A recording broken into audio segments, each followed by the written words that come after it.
ভাইয়া মোবাইল রাখো আর খাবার খেয়ে নাও। আমি ডাল রুটি খাবো না, আমি তো আজকে পিজ্জা খাবো। না বাইরের খাবার খেও না, চাচু কিন্তু মারবে। না আজকে আমি পিজ্জাই খাবো। ভাইয়া তুমি সকালবেলা কিছু খাওনি, প্লিজ খেয়ে নাও। কি হয়েছে রোহান, এত চিৎকার করছো কেন? চাচু ভাইয়া খাবার খাচ্ছে না। কি হয়েছে আলামিন, খাবার কেন খাচ্ছ না? চাচু আমি এই পিজ্জা খাবো।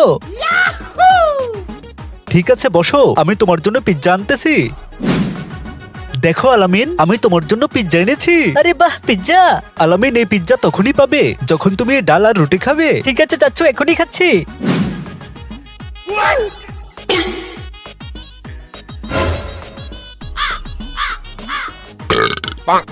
আমার তো পেট ভরে গেছে। এই নো আলামিন, তুমি পিজ্জা খাও। পিজ্জা? না চাচু আমার পেট ভরে গেছে, আমি পিজ্জা খেতে পারবো না। এই নো রোহান, এই পিজ্জা তুমি খাও। পিজ্জা কোথায়? এটা তো আমার চালাকি।